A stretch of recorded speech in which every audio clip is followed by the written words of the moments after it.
Smile and say hi. Is it scary?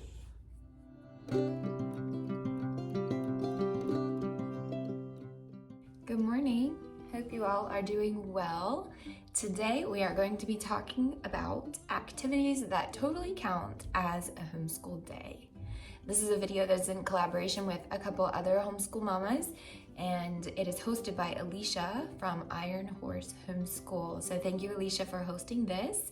I will link her channel down below. Make sure to go and check out her channel. She has a lot of really neat videos, and she has two adorable kiddos that are in a lot of her videos. So go check out her channel, and she has a really sweet personality. And check out the playlist as well. I'll link that down below.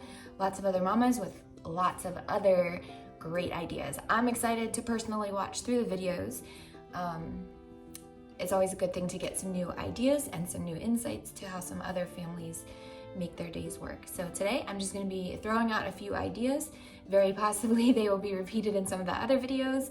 I feel like sometimes my ideas aren't that crazy new or crazy great, but anyway, I'm just going to go ahead and talk about some things that we have counted and that we do continue to count as homeschool time here in our daily, weekly activities. So the first one I'm going to mention is field trips, family trips, vacations, long family trip weekends. As long as you are learning in some way, go ahead and count that time. We do this, so we just took a really fun, educational, historical, fun adventure in October. We went to Jamestown, Williamsburg, Croker, Virginia, and that area, and it was so much fun. And that area is so full of history. It was just beautiful. It was amazing. It was fun.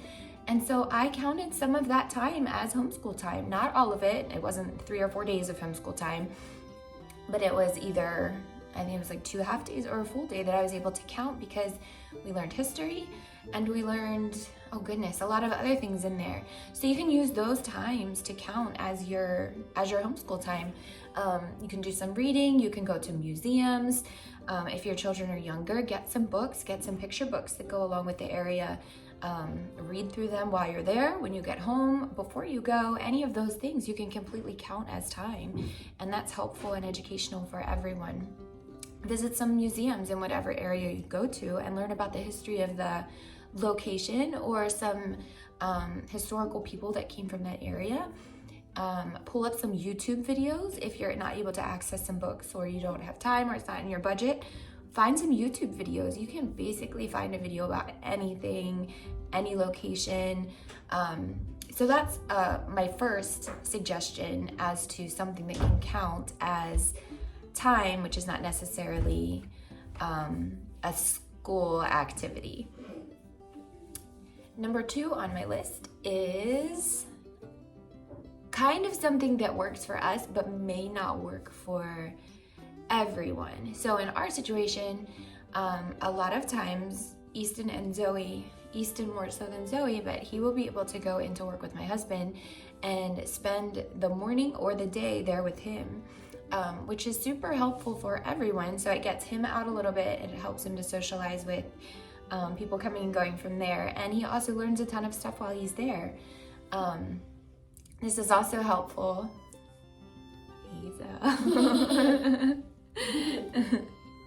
Zoe has a little bit of a sore throat today, so she's just kind of hanging out on the puffy, comfy blanket.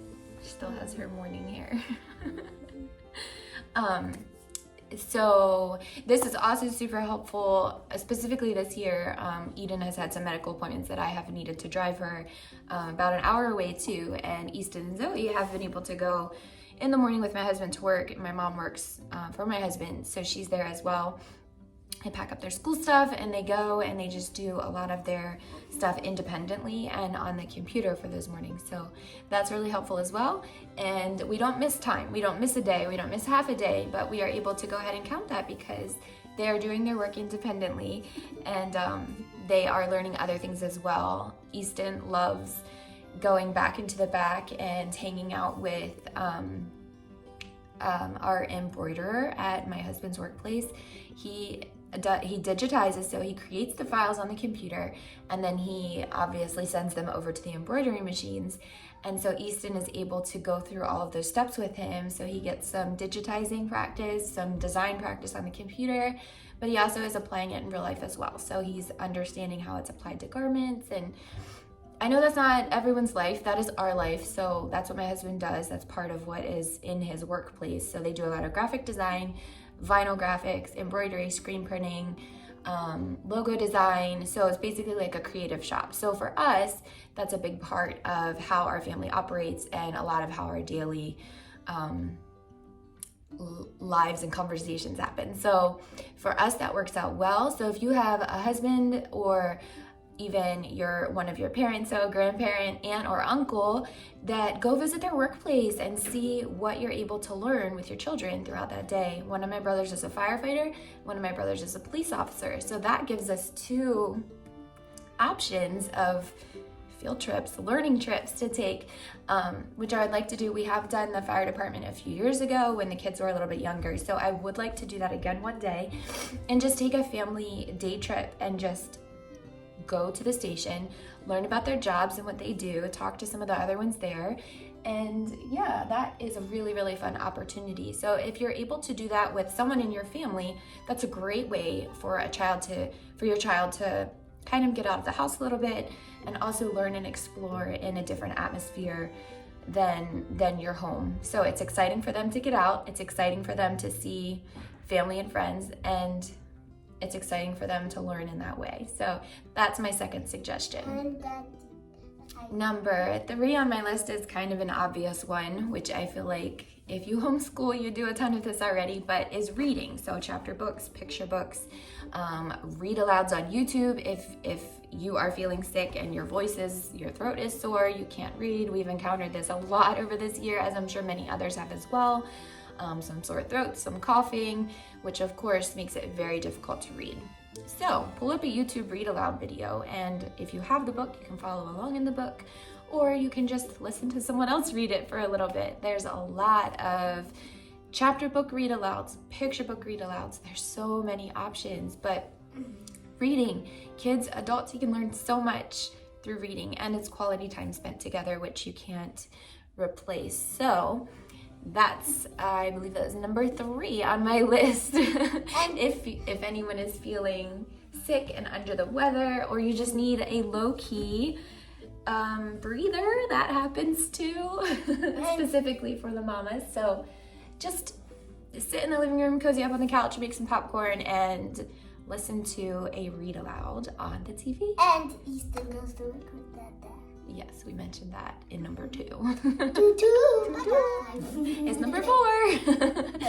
So this kind of goes along with some of the other numbers that I mentioned, but YouTube videos, again, if you feel like you're just needing a low-key morning, if you need a little bit of a break, you can find YouTube videos on basically any subject. So pull up a science video, do a little experiment, and just have like a mini morning where you just do like this certain science topic and you just explore it. Same with history. There's so many art tutorials. So drawing, painting, watercolors, there's anything you can find. Sewing tutorials, beading, jewelry making, anything that you can think of, you can find. So that completely counts as learning time.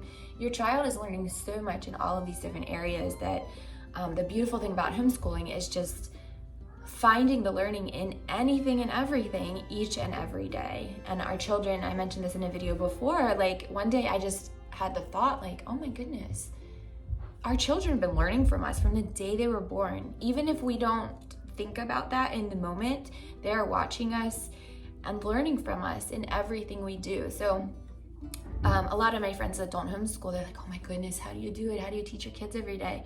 Like, well, you're a mom. You are teaching your children every day, even if you work outside of the home, which is admirable as well. Working outside the home and then coming home and taking care of your family, that is a huge job. And so they come at me and they're like, oh my goodness, how do you do it? And you just have to basically develop a lifestyle of learning and find the learning in every single situation. And my husband is really great at this as well. He loves just speaking through things with the kids and explaining why this happened and why we're doing it this way and why we're making this financial decision. And we can make this decision, but we need to realize that this may happen and we need to be prepared for that.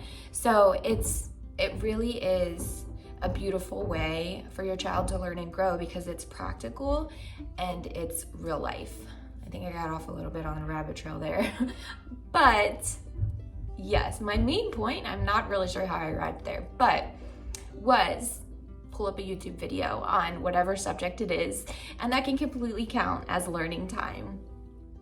And the last and final one I have for right now is go spend a morning at the park. There is so much to do at the park. Now, of course, right now the weather is not great here where we live. We are in Pennsylvania, so right now it's cold, it's wet. We should be expecting some snow in the next couple weeks, and I am a wimp when it comes to the cold, just being honest. So yeah, I have a lot of friends that bundle their kids up, put their hats on, put the gloves on, put the mittens on, put the boots on, and they go for walks, and they do all of the things outside that they would do in spring and summer. And I wish I could. I just have a lot of trouble with it. So anyway, this is more specifically for us for warmer time, but go spend the morning at the park. So look around at some nature finds, take a little walk around, so you can invite some friends, get some social time, some physical education time, and then pack your lunch. Pack a healthy lunch, or pack like a rainbow assortment of lunch. And when you sit down at the picnic table or in the blanket to eat lunch together, talk about each option, what you brought, and why is this good for us? Why are these veggies good for us? Why are these fruits good for us? So you get a little bit of a health lesson in there too. So basically, you just, overall, there are so many different activities that can completely count as learning time. I know for us, we go through evaluations at the end of each school year. As for our state of Pennsylvania, that's what's required of me as a homeschool mom. And they basically just want to see that your child is learning specific subjects. So each of the subjects they have to learn. And then with history, they do ask us to teach at some point throughout the year a little bit of history of Pennsylvania and also civics. So as long as you are getting in those things that they ask you to, and your child is progressing, and they can tell that just from having a conversation with them, then they don't go too deep in like everything you are teaching every single day, every single month.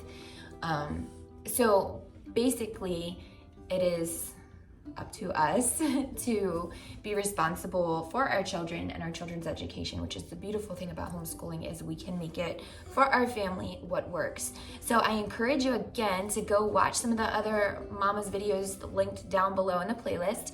I'm really excited to see some other ideas. I'm sure a lot of other moms will probably have a lot more adventurous ideas than I did. This is what I probably have at the top of my mind that for us and our family and our situation.